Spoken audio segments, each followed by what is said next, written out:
di mana tempatnya, saya tak ada beritahu langsung. Sebab itu saya kata tadi, tuan-tuan, penduduk Gunung Selangor ini, kita sedang berada dalam program consolidation. Sabar. Tuan-tuan nak tahu punya zalim, dia ekor UMNO Barisan Nasional. Kebanyakannya ekor UMNO, saya sebut UMNO. Allah tuan-tuan. Masuk dalam bilik, sebiji file pun tak ada, sebiji kertas pun tak ada. Komputer mereka sapu. Allah. Betul. Tak ada apa benda. Saya masuk ada satu bilik, tuan-tuan, satu bilik. Sampai kapet-kapet pun mereka sapu.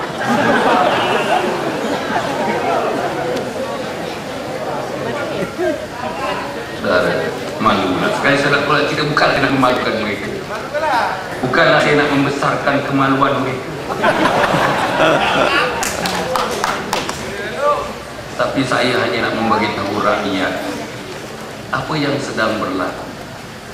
Kalau kami hari itu tuan-tuan mendapati semuanya penyerahan secara gentleman kerajaan UMNO Barisan Nasional kepada Pakatan secara gentleman mengikut adat resam pentadbiran sesebuah negeri, hari ini semua 13 manifesto itu dapat ditunaikan.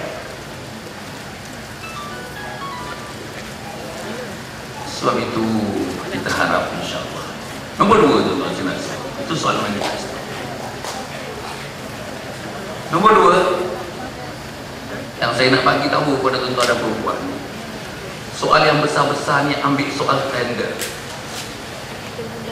UMNO Barisan Nasional, terutama UMNO saya sebut, yang tinggi-tinggi itu mereka sapu, kelas E mereka sapu, sampai yang kelas F tu pun mereka nak sapu juga. Sebab itulah Khirtoyo cukup gemar dengan penyapu. Habis yang di mereka punya daerah quotation yang rendah-rendah 10,000 pun mereka nak sapu, 10 juta mereka sapu, 100 juta mereka sapu. Mana ada ruang untuk rakyat? Mana ada ruang untuk rakyat yang sokong DAP? Mana ada ruang untuk rakyat yang sokong PKR? Mana ada ruang untuk rakyat yang sokong PAS? Orang PAS tak peluang nak dapat tender. Orang PAS tak peluang nak dapat bantuan negeri. Orang PAS tak ada peluang nak dapat scholarship. Orang PAS tak peluang nak hantar anak belajar perubatan di Universiti Timur Tengah. Orang PAS tak ada peluang untuk dapat jalan di rumah dia. Dapat jalan yang telah ditar di depan rumah dia. Zalim tuan-tuan. Saya baca-baca buku, saya ingat kerajaan yang zalim sekali ialah kerajaan Nazi, Hitler. Rupanya ada lagi kerajaan yang paling zalim di dunia ini. Tuan-tuan ingat tahu kerajaan mana tuan-tuan? UMNO Barisan Nasional. Zalim. Cukup zalim. Sebab kita tak ada pembangkang dalam Dewan Undangan. Kita tak ada pembangkang yang cukup dalam parlimen. Inilah yang dah jadinya. Bila dah tak ada pembangkang tuan-tuan, inilah jadinya. Sebab itu saudara, saya bertanya di bawah UMNO Barisan Nasional, hampir ke semua tender diperlagi namanya negotiated tender. Negotiated tender ni kita boleh tentukan siapa yang nak dapat tender, siapa yang nak dapat tender atas dasar negotiation, rundingan. Tapi bila itu berlaku, tuan-tuan nak tahu, yang dapat tender itu hampir seluruhnya kontraktor UMNO Barisan Nasional. Bukan tak ada kontraktor UMNO Barisan Nasional, kontraktor yang ada hubungan langsung dengan Menteri Besar, dengan ahli exco, dengan adun-adun, dengan ketua bahagian, dengan ketua pemuda.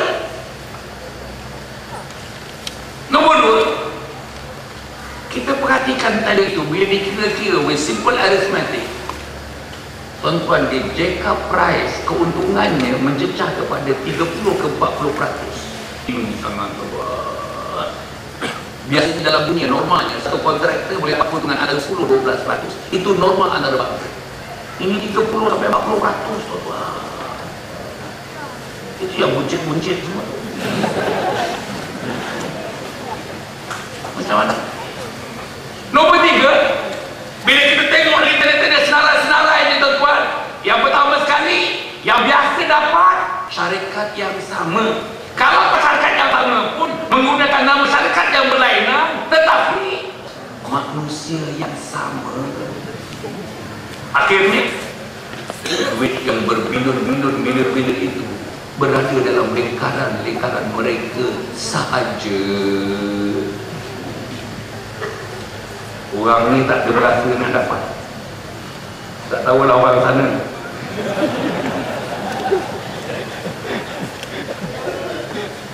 Tak berasa. Satu lagi tuan-tuan, komplain, minta maaf dia sebutkan. Kita selalu mengingatkan hari exco kita, adun kita. Sombong, tuan-tuan, sombong. Saya nak sebut nama lah, Khair Toyo ni punya sombong. Bongkak.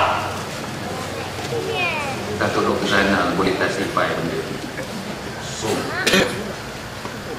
Seorang anak kampung yang pada hari dulu tuan-tuan, 6 tahun dulu berkata tanpa persidangan exco, dia kata, aku punya miskin, bapa aku punya miskin, aku punya miskin. Masa aku bersekolah, sekolah rendah, sekolah menengah, aku dinamakan sebagai the rubbish boy, budak sampah. Pasal apa budak sampah? Balik sekolah, pergi dekat tempat-tempat sampah, buang sampah, tapis benda-benda yang boleh ambil, yang boleh jual untuk digunakan belajar sekolah. Miskinnya Khair. Sekarang diberitahu kepada saya, saya harap tak benar, antara menteri besar yang terkaya dalam sejarah menteri besar, orang ini. Itu yang diberitahu kepada saya sendiri tak percaya. Saya harap tidak benar, dan saya tak suka kalau itu benar. Tapi nampak-nampaknya macam-macam benar.